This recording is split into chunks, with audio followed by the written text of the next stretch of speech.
اعوذ باللہ من الشیطان الرجیم بسم اللہ الرحمن الرحیم رب اشرح لی صدری ویسر لی امری واحلل عقدۃ من لسانی یفقہوا قولی اللہم صل علی محمد وآل محمد وعجل فرجہم۔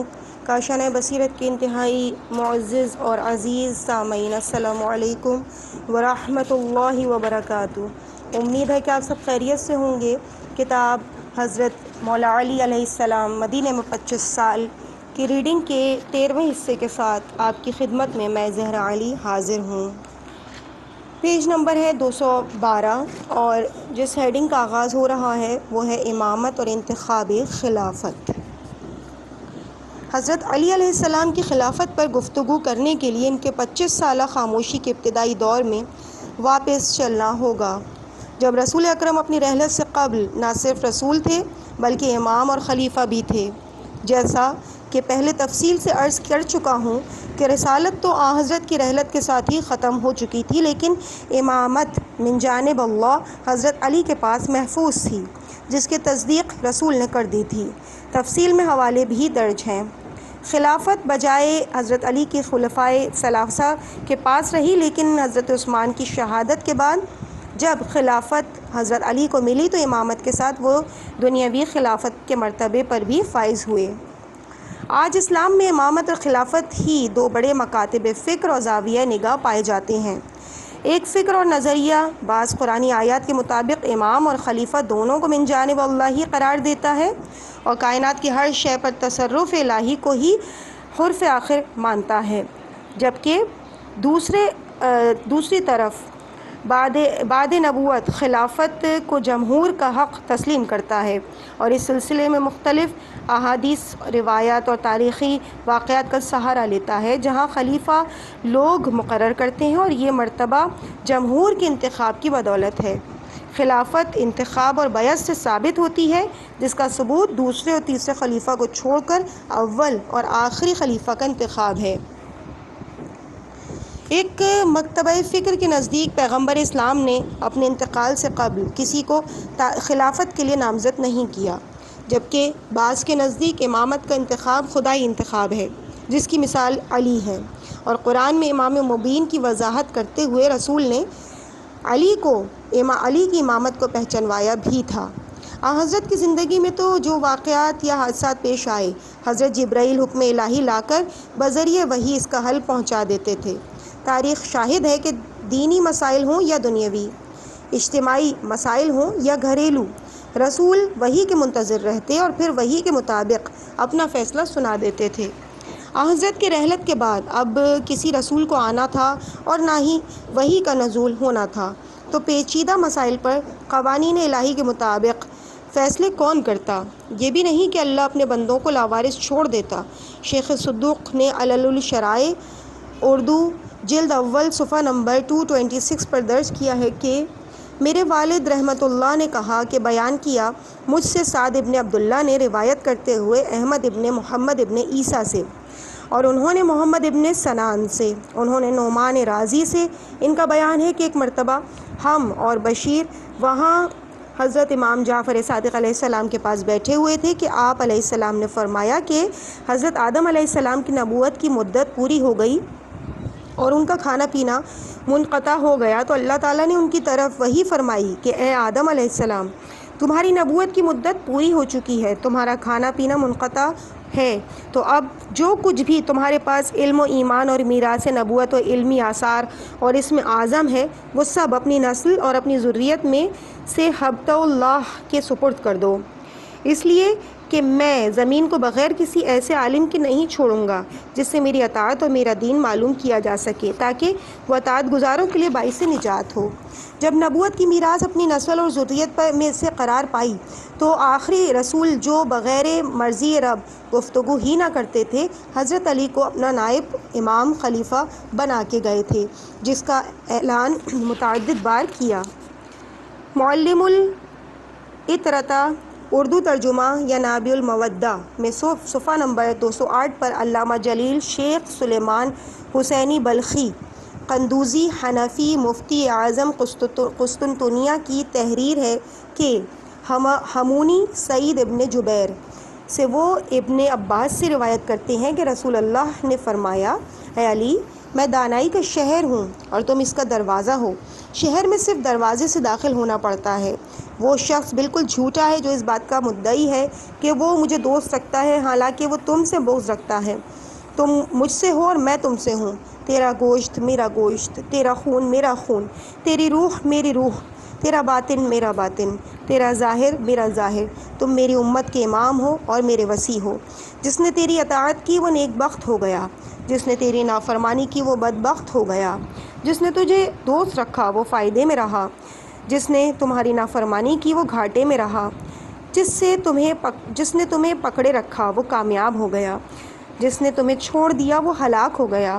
تیری مثال اور تیرے ان فرزندوں کی مثال جو آئمہ ہیں نوح کی کشتی کی مانند ہے۔ جو شخص کشتی نوح پر سوار ہوا تھا نجات پا گیا تھا، اور جس نے کشتی کو چھوڑ دیا وہ ہلاک ہو گیا تھا۔ قیامت تک ہم لوگوں کی مثال ستاروں کی مانند ہے۔ جب ایک ستارہ غائب ہو جاتا ہے تو دوسرا ستارہ طلوع کرتا ہے۔ رسول خدا کے اعلانات کے مطابق حضرت علی امام اور نائب رسول تھے۔ پہلا مسئلہ خلافت کا پیدا ہوا تو اپنے حق کا بار بار اظہار و اصرار کیا، مگر اپنا حق بزور شمشیر نہ حاصل کیا، بلکہ اسلام کی بقا، امامت کی دور اندیشیوں اور الہی مصلحتوں کی بنا پر وہ خاموشی کے ساتھ حالات اور واقعات کا جائزہ لیتے رہے اور اپنی خاموشی ہی سے مسائل دین حل کرتے رہے۔ خلفائے ثلاثہ ان سے نہ صرف مشورے کرتے بلکہ اسلامی حدود میں فیصلے بھی کروانے لگے اور ان کی عظمت کے قصیدے پڑھتے تھے۔ خلفاء کے جس دور کو سنہرا دور حکومت کہا گیا، جس میں فتوحات کی ارزانی عمل میں آئی، اس میں حضرت علی کی نمائندگی بھی بحیثیت امام شامل رہی۔ تاریخ میں حضرت علی امام بھی ہیں، خلیفہ بھی، اور رسول کی عطا کردہ انعامات میں سلونی کا دعویٰ کرنے میں بھی حق بجانب ہیں۔ یہ علی کی عظیم فضیلت ہے کہ وہ اسرار پیغمبر کے خزینہ دار اور رسول خدا کے تمام علوم کے وارث ہیں۔ اسی بنا پر حضرت کے بعد ان مشکلات میں جو اسلامی معاشرے کو پیش آتی تھیں، موافق اور مخالف سبھی لوگ آپ کی پناہ لیتے اور آپ سے ہی مشکل کو حل کرواتے تھے۔ ریفرنس تفسیر نمونہ جلد نمبر 14 صفحہ نمبر 205۔ ہیڈنگ: خلافت علی پر اعتراض۔ حضرت علی کی عظمت کو دیکھ کر بعض معترضین کا سامنے آنا انسانی نفسیات کی پیچیدگی ہے۔ ایسے مریض کسی کی بلندی کی معراج پر پہنچنے کو برداشت نہیں کر سکتے، پھر حضرت علی کے جمہور کے مجبور کرنے پر خلافت قبول کرنے میں یہ شرط بھی کھٹکتی ہوگی جس کا اعلان انہوں نے اس طرح کیا تھا کہ تم عہد جاہلیت کے طرف جا چکے ہو، میں تم کو عہد نبوت کی طرف دھکیل کر لے جاؤں گا۔ تم مجھ سے عہدہ و منصب اور مال و دولت کے طلبگار رہو گے اور وہ تمہیں نہیں ملے گی تو تم میری مخالفت کرو گے، جس پر بالاتفاق کہا گیا کہ آپ جو کچھ کہیں گے ہم اسے قبول کریں گے۔ اعتراض کرنے والوں نے پھر بھی اعتراض کر دیا کہ تمام موجودہ صحابہ نے بیعت نہیں کی۔ دوسرے یہ کہ حضرت علی دانستہ ہی قاتلین حضرت عثمان کو گرفتار کرنے اور ان پر مقدمہ چلانے میں کوتاہی کر رہے تھے۔ ان تمام اعتراضات کا جواب مورخین نے دے دیا۔ مودودی صاحب خلافت و ملوکیت کے صفحہ نمبر 335 سے لے کے 338 پر درج کرتے ہیں کہ حضرت عثمان کی شہادت کے بعد جن حالات میں حضرت علی کو خلیفہ منتخب کیا گیا وہ کسی سے پوشیدہ نہیں ہے۔ باہر سے آئے ہوئے 2000 شورشی دارالخلافہ پر مسلط تھے، خلیفہ وقت کو قتل تک کر گزرے تھے۔ خود دارالخلافہ میں بھی ایک اچھی خاصی تعداد ان کے ہم خیال موجود تھی۔ نئے خلیفہ کے انتخاب میں وہ لوگ یقیناً شریک ہوئے، اور ایسی روایات بھی بلا شبہ موجود ہیں کہ جب حضرت علی کو خلیفہ منتخب کر لیا گیا تو ان لوگوں نے بعض حضرات کو زبردستی بیعت پر مجبور کر دیا تھا۔ لیکن سوال یہ ہے کہ کیا یہ انتخاب غلط تھا، یا کیا اس وقت حضرت علی سے بہتر کوئی اور آدمی مدینہ ہی میں نہیں بلکہ پوری دنیا اسلام میں ایسا موجود تھا جسے خلیفہ منتخب ہو جانا چاہیے تھا؟ کیا اس وقت کے رائج اور مسلم اسلامی دستور کی روح سے حضرت علی جائز طور پر خلیفہ منتخب نہ ہو گئے تھے؟ کیا اسلامی دستور میں ایسی کوئی چیز کہیں پائی جاتی ہے کہ نئے خلیفہ کے انتخاب میں اگر سابق خلیفہ کے خلاف شورش برپا کرنے والا گروہ بھی شریک ہو گیا ہو تو اس کا انتخاب غیر قانونی قرار پائے۔ اگر بالفرض یہ مان بھی لیا جائے تو حضرت علی دانستہ ہی قاتلین حضرت عثمان کو گرفتار کرنے اور ان پر مقدمہ چلانے میں کوتاہی کر رہے تھے یا ان کے ہاتھ میں بے بس تھے، تب بھی کیا اسلامی آئین و دستور کی روح سے یہ بات ان کی خلافت کو ناجائز اور ان کے خلاف تلوار لے کر کھڑے ہو جانے کو جائز کر دینے کے لیے کافی تھی؟ یہ وہ بنیادی سوالات ہیں جو بعد کے واقعات کے بارے میں ایک صحیح رائے قائم کرنے کے لیے فیصلہ کن اہمیت رکھتے ہیں۔ پہلی صدی سے لے کر آج تک تمام اہل سنت بالاتفاق حضرت علی کو چوتھا خلیفہ راشد تسلیم کرتے رہے ہیں، یا ہمارے اپنے ملک میں ہر جمعے کو بالالتزام ان کی خلافت کا اعلان کر رہے ہیں۔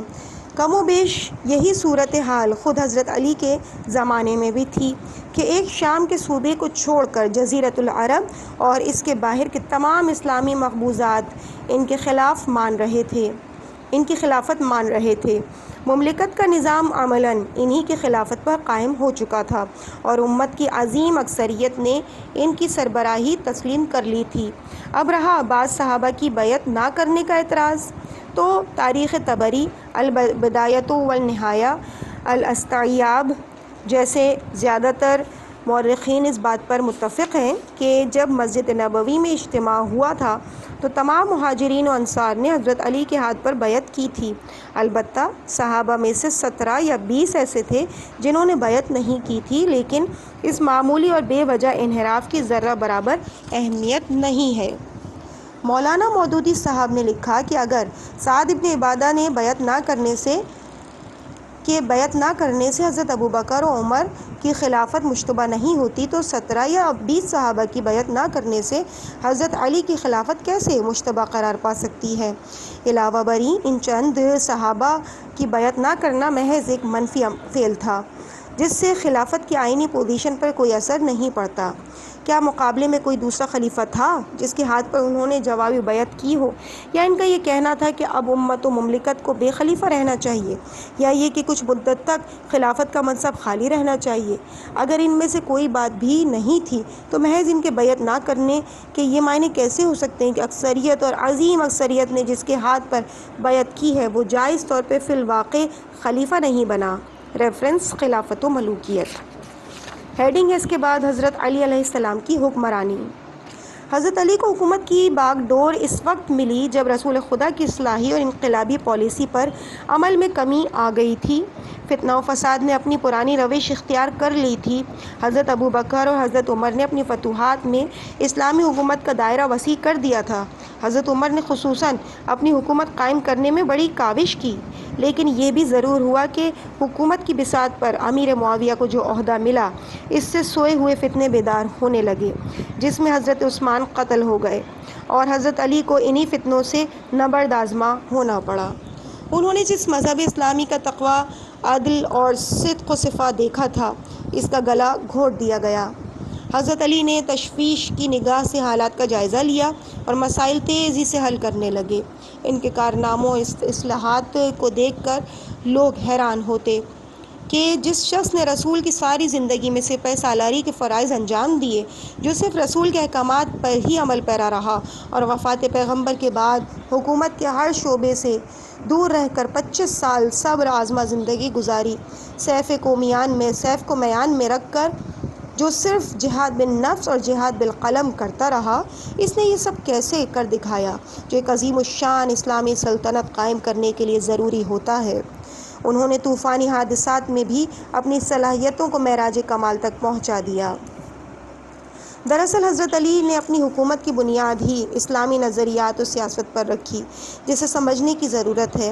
مطالعے سے یہ بات سامنے آتی ہے کہ انسان کی تخلیق کے ساتھ ہی اللہ نے انسان کو عقل و شعور کی اعلیٰ صلاحیتیں عطا کی ہیں۔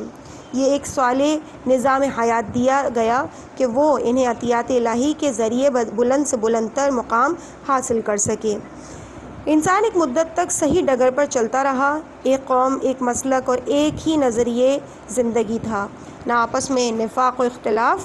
امت واحدہ میں سب ایک دوسرے کے بھائی تھے۔ کتنا سادہ، پرامن اور مقدس دور تھا۔ وہ لیکن دوسرا دور ابلیس کے بہکانے میں آ گیا اور امت واحدہ طبقات در طبقات تقسیم ہو گئی۔ مذہب، عقیدہ اور معاشی اور سیاسی حالات تبدیل ہو گئے۔ انسانیت کی اس غیر فطری حالت کو دیکھ کر خالق کائنات نے انبیاء اور رسول بھیجے۔ سورہ بقرہ کی آیت نمبر 213 میں ہے، لوگ ایک ہی قوم تھے، پھر انہوں نے باہم اختلاف کیا، پس خدائے بزرگ و برتر نے انبیاء بھیجے جو اہل ایمان کو بشارت دینے والے اور منکرین کو ان کے اعمال بد کے نتائج سے ڈرانے والے تھے۔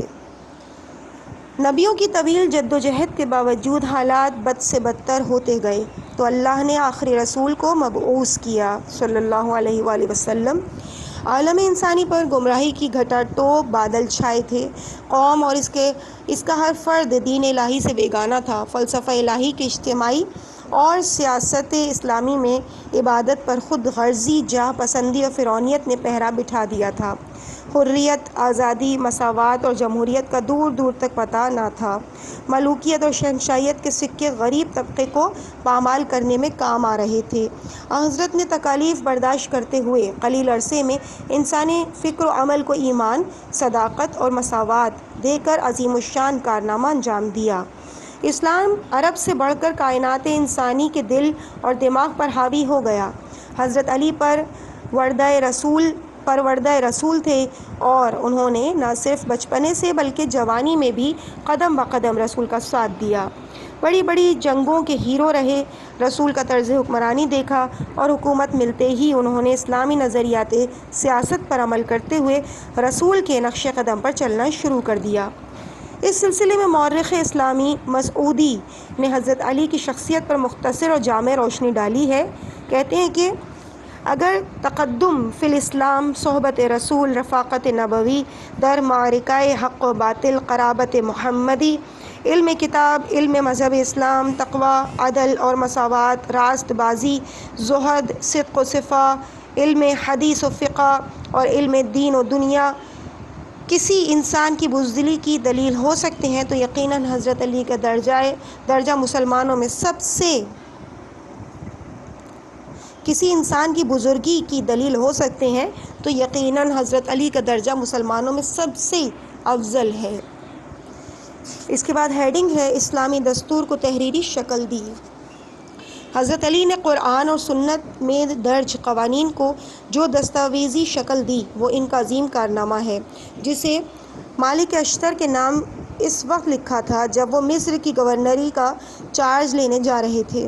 اس اہم سیاسی دستاویز میں الہی حکومت میں مملکت خداداد کا تصور، حقوق العباد، بندوں کے حقوق، جمہوریت اور عوام کے طبقات، مشاورتی کونسل اور اس کے انتخاب کے طریقے، فوجی انتظام، عدالتی نظم و نسق، حکومت کے ذرائع آمدنی یعنی خراج، جزیہ اور خمس وغیرہ، تجارت اور صنعت و حرفت، سیکریٹریٹ کے عملے کا تقرر، خلیفہ کا منصب اور اس کے فرائض، درباری اور حاشیہ نشین، عہد و میثاق کی پابندی، قتل و خوریزی سے اجتناب، محکمہ پولیس، مرکزی و صوبائی نظام اور حاکموں کے لیے چند ہدایات سب کے سب شامل تھے۔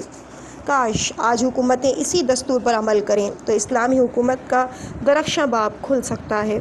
ختم درجے تفصیل دینے کے لیے اس کتاب میں گنجائش نہیں، اس لیے صرف عنوانات درج کرنے تک دستاویز کو محدود رکھا ہے۔ یہ صرف خط نہیں، حکومت کا آئین ہے۔ ہیڈنگ، امیر المومنین علیہ السلام کا طرز جہاں بہانی۔ امیر المومنین علیہ السلام کا طرز جہاں بانی۔ حضرت علی علیہ السلام کا مشہور قول ہے جو ان کے طرز جہاں بانی کی عکاسی کرتا ہے کہ اگر تقوی معنی نہ ہوتا تو میں عرب کا چالاک ترین سیاستدان ہوتا۔ اس ارشاد سے واضح ہے کہ حکومت میں سیاستدانوں کی چالاکیاں عام اسی لیے ہوتی ہیں کہ وہ تقوی سے عاری ہیں۔ تاریخ شاہد ہے کہ حضرت علی نے دور خلفائے ثلاثہ میں جس انداز میں خاموش رہ کر 25 سال زندگی گزاری، اس سے زیادہ خراب حالت میں خلیفہ ہو کر گزاری۔ ایک مرتبہ کسی نے سخت سردی میں پرانا کمبل اوڑھے ہوئے دیکھا جو سردی کے مقابلہ نہ کر سکتا تھا، تو کسی نے بیت المال سے لینے کا مشورہ دیا۔ جس کے جواب میں حضرت علی نے فرمایا کہ میں بیت المال سے اپنے لیے کچھ نہیں لینا چاہتا اور یہ کمبل بھی مدینے سے اپنے ساتھ لایا تھا۔ دور جدید کے بیت المال سے خزانہ لوٹنے والوں کے لیے یہ تازیانہ عبرت ہے۔ حضرت علی حکومتی ذمہ داریوں کے باوجود عبادت خدا سے غافل نہیں رہے۔ 5.25 سال کے دور اقتدار میں بھی کبھی دسترخوان پر 2 پلیٹیں استعمال نہ دیکھی گئیں۔ بیت المال کی تقسیم میں انتہائی محتاط تھے۔ جیسے ہی بیت المال آتا فوراً مستحقین تک پہنچا دیتے۔ ایک مرتبہ رات میں بیت المال آیا تو اسی وقت خود جا کر غربا میں تقسیم کر دیا۔ واپسی پر معتقدین کا اس اظہار پر کہ یہ مال کل دن میں بھی تقسیم ہو سکتا تھا، فرمایا کل کی زندگی کی کیا ضمانت ہے؟ خود قومی خزانے کو اپنی ذات پر استعمال نہ کرتے۔ ایک مرتبہ رات گئے امور مملکت کی انجام دہی میں مصروف تھے کہ ایک شخص نے بیت الشرف پر حاضری دی۔ آپ نے دریافت فرمایا کہ تمہارا کام سرکاری ہے یا ذاتی؟ اس کے عرض کرنے پر کہ یہ ذاتی ہے آپ نے چراغ گل کر دیا۔ آنے والے نے حیرت کا اظہار کیا تو فرمایا ذاتی کام کے لیے سرکاری چراغ نہیں جل سکتا۔ اس انداز میں بھی آج کے حکمرانوں کے لیے سبق ہے کہ وہ کس طرح قومی خزانوں سے اپنے عزیز و اقارب اور دوستوں کو سیر کرا کے اسلامی پابندیوں کا مذاق اڑاتے ہیں۔ ایک گورنر نے انہیں خط لکھا تو اس کے جواب میں تنبیہ کی کہ خط لکھتے وقت کاغذ کی سطروں میں زیادہ فاصلہ نہ رکھا کرو، اس لیے کہ بیت المال کے خرچ میں کمال احتیاط کی ضرورت ہے۔ آپ کے بڑے بھائی عقیل کے بچوں نے ایک روز آپ کو گھر بلوایا اور معمول سے ہٹ کر تواضع کی۔ آپ نے پوچھا یہ اتنا اہتمام کیسے ہوا؟ تو بولے جو وظیفہ بیت المال سے ملتا ہے اس میں تھوڑا تھوڑا بچایا کہ آپ کی دعوت کریں۔ آپ نے فرمایا اس کا مطلب یہ ہے کہ آپ کا وظیفہ کم کر دیا جائے۔ عدلیہ کی برتری کو حضرت علی ہمیشہ ترجیح دیتے رہے۔ جنگ صفین سے واپسی پر آپ کی زرہ کھو گئی۔ چند روز بعد کوفے میں ایک عیسائی کو وہی زرہ پہنے ہوئے دیکھا۔ آپ نے قاضی شرعی کی عدالت میں مقدمہ دائر کیا۔ نصرانی نے عدالت میں کہا کہ یہ قبضہ دلیل کی ملکیت ہے۔ حضرت علی نے کہا میں نے یہ زرہ نہ اسے بیچی ہے نہ ہبہ کی ہے۔ قاضی متردد ہوا۔ آپ نے برجستہ فرمایا وہی کرو جو تمہارا منصف ہے۔ اس نے اپنا ہی حاکم کے خلاف اور عیسائی کے حق میں فیصلہ دے دیا۔ کیا آج کی حکومتوں میں ایسا ممکن ہے؟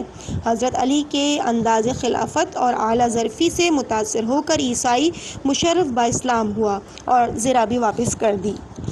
اپنی رعایا کے حالات معلوم کرنے کے لیے حضرت علی شب کی تاریکی میں گلیوں کے چکر لگاتے تھے۔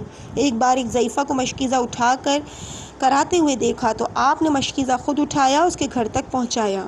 حکمرانوں کے انتخاب میں بے حد محتاط تھے۔ دیانت، امانت، زہد، تقویٰ اور شرافت و تدبر کو اہمیت دیتے۔ محنت اور مشقت کر کے خود اپنا گزارا کرتے۔ وہ نادار نہ تھے لیکن ساری دولت وقف کر دی تھی۔ خود عوام کی زندگی بسر کرتے تھے۔ حضرت علی نے ہمیشہ اپنے حقوق پر عوام کے حقوق کو فوقیت دی۔ علل الشرائع جلد نمبر اول صفحہ نمبر 177 پر شیخ صدوق نے مختلف حوالوں سے روایت کی ہے کہ امام موسیٰ رضا علیہ السلام سے سوال کیا گیا کہ امیر المومنین نے خلیفہ ہوتے ہوئے فدیہ کیوں واپس نہیں لیا؟ تو آپ نے فرمایا کہ ہم لوگ مومنین کے والی ہیں اور ان کے حاکم ہیں۔ ہم لوگ مومنین کے حقوق جو ان سے چھینے گئے ہیں واپس دلاتے ہیں، اپنے حقوق واپس نہیں لیتے۔ بصرہ کے گورنر عثمان ابن حنیف کے بارے میں سنا کہ وہ کسی امیر کے گھر دعوت پر گئے ہیں تو لکھا مجھے امید نہ تھی کہ تم ان لوگوں کی دعوت قبول کرو گے جن کے یہاں سے فقیر دھتکارے گئے ہوں اور دولت مند مدعو ہوں۔ جو لقمے چباتے ہوں انہیں دیکھ لیا کرو اور جس کے متعلق شبہ ہو چھوڑ دیا کرو۔ اے ابن حنیف اللہ سے ڈرو اور اپنی روکھی سوکھی پر قناعت کرو تاکہ جہنم کی آگ سے چھٹکارا پا سکو۔ فی زمانہ حکمرانوں کی دعوتیں محتاج تبصرہ نہیں، ہر شخص کے علم میں ہیں۔ ایک حاکم منظر ابن جارود عبدی کے متعلق بدعنوانی کی خبریں ملیں تو اسے تحریر فرمایا کہ مجھے تمہارے متعلق یہ معلوم ہوا ہے کہ تم آخرت گنوا کر دنیا بنا رہے ہو اور دین سے رشتہ توڑ کر اپنے رشتہ داروں کو پال رہے ہو۔ تم امین نہیں، نہ ہی خائنوں کا مقابلہ کرنے کے اہل ہو۔ فوراً میرے پاس پہنچو۔ پہنچتے ہی سے 20,000 درہم ہڑپ کرنے کی پاداش میں جیل میں ڈال دیا۔ ایک مرتبہ قاضی شرعی کی عدالت میں ایک ذمی کے ساتھ فریق مقدمہ بن کر حاضر ہوئے۔ قاضی آپ کے احترام میں اٹھ کھڑا ہوا۔ آپ نے شکریہ ادا کرنے کی بجائے اسے ڈانٹ کے کہا، قاضی یہ تمہاری پہلی ناانصافی ہے، اس لیے کہ اب ہم فریق ہیں، دونوں سے یکساں سلوک تمہارے فرائض میں شامل ہے۔ مالک اشتر گورنر مصر کو اسلامی دستور کے بارے میں تحریر کا ذکر آ چکا ہے، لیکن چند وہ اقتباسات درج کرنا ضروری ہیں جو حضرت علی کی طرز فکر کو اجاگر کرتے ہیں۔ آداب حکمرانی کے لیے لکھتے ہیں کہ اے مالک، خوف خدا اور اطاعت الہی کبھی فراموش نہ ہو۔ خواہشات پر کنٹرول رکھنا، رعایا سے محبت سے پیش آؤ، اپنے آپ کو حاکم کی بجائے خادم سمجھو، تمکنت و غرور سے دور رہو، اقربا پروری سے پرہیز کرو، امور جنگ میں کسی بزدل کو مشیر نہ بنانا، خوش آمدیوں کے حلقے سے دوری اختیار کرو، لوگوں کو پنہا امور کے بدلے سزا نہ دو، فوج انتظامیہ مقننہ کو معقول معاوضہ دینا، سب سے زیادہ نیک کو قاضی بنانا، اپنے ماتحت افسروں پر کڑی نظر رکھو، تاجروں، مزدوروں، صنعت کاروں کے حقوق کا خیال رکھو، فقراء اور مساکین کی خبر گیری کرو، مالیات کی وصولی میں رعایت نہ برتنا، کھلی کچہری ہر روز لگانا، حکومت کا نشہ تمہیں عبادت خدا سے محروم نہ کر دے، خود پسندی سے پرہیز کرنا، فیصلوں میں جلد بازی نہ کرنا، وعدہ وفائی کرو، رعایا سے نیکی کر کے مت جتلانا، سزا دینے میں جلدی نہ کرو، طول اقتدار کے بذریعہ خوریزی نہ ہو، جب غلطی کرو تو معافی مانگ لو، اپنی عوام کے بارے میں باخبر رہو، سب سے مساوی برتاؤ کرنا۔ اس پورے دستور سے حضرت علی خود عمل پیرا رہے۔ انہوں نے اپنی ساری زندگی اسلامی اصولوں پر گزاری، جس کا ہدف اعلاء کلمہ حق تھا اور عشق محمدی کا نصب العین۔ اسلامی حکومت کا مقصد نہ ایک یا کئی افراد کی ذاتی خواہشات کی تکمیل کرنا ہے اور نہ ہی عوام کے ناجائز خواہشات اور بے حساب مطالبات کو پورا کرنا ہے۔ اس حکومت کا مقصد معاشرے کے واقعی مصالح اور حقیقی ضرورتوں کی حفاظت اور تکمیل ہے۔ اسلامی حکومت کا مقصد قوانین و ضوابط اسلامی کی بنیاد پر عدل و انصاف کا قیام اور خدا کی جانب لے جانے کے لیے انسان کی تربیت کرنا ہے۔ ظاہر ہے کہ ایسی حکومت و منصب محض ایک وسیلہ ہے۔ حکمرانی نہ تو بجائے خود مقصد ہے اور نہ ہی ایک منصب جس سے فائدہ اٹھایا جا سکے۔ حضرت علی کی طرز حکمرانی میں دیکھیں کہ ان کی نظر میں حکومت کی کیا حیثیت تھی۔ آپ صرف اس حکومت کو پسند فرماتے تھے جو اقامہ عدل و ملت کے احقاق حقوق کے لیے ذریعہ اور سبب بنے، اور یہی طرز جہاں بانی رسول اکرم کا بھی تھا۔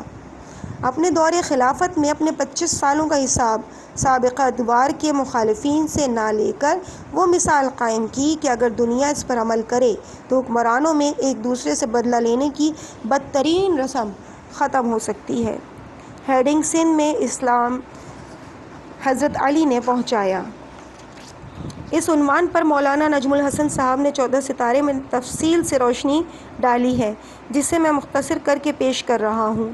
رسول کریم صلی اللہ علیہ وآلہ وسلم کے بعد اسلام کی جو ذمہ داری امیر المومنین حضرت علی پر تھی، اسے فروغ دینے میں وہ تن من دھن سے لگے رہے۔ خلافت کی ذمہ داریوں کے ساتھ ساتھ امامت آگے بڑھی اور اسلام کی روشنی غیر ممالک میں پہنچنے لگی۔ ہندوستان جو کفر و الحاد اور غیر اللہ کی پرستش کا مرکز اور ملجا و مأویٰ تھا، امیر المومنین نے دیگر ممالک کے ساتھ ساتھ وہاں بھی اسلام کی روشنی تھوڑی سی جدوجہد کے بعد پہنچا دی۔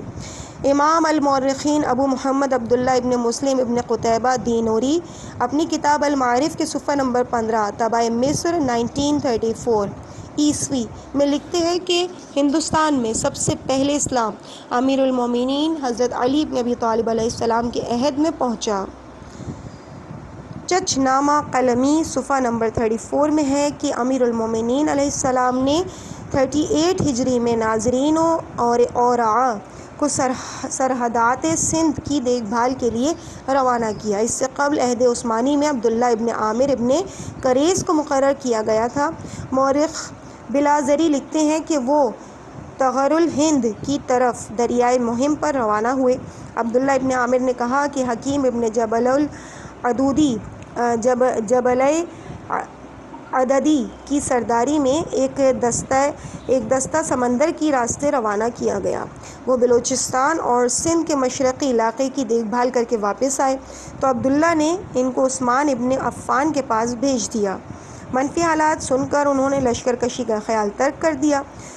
حضرت امیر المومنین علیہ السلام، جن کا مقصد فتوحات کی فہرست مرتب کرنا نہ تھا بلکہ دین اسلام پھیلانا تھا، انہوں نے ناسازگار حالات کے باوجود آگے بڑھنے کا عزم بالجزم کر لیا اور سن 39 ہجری میں سندھ پر قابو حاصل کر کے ہندوستان میں تبلیغ اسلام کی راہ ہموار کر دی۔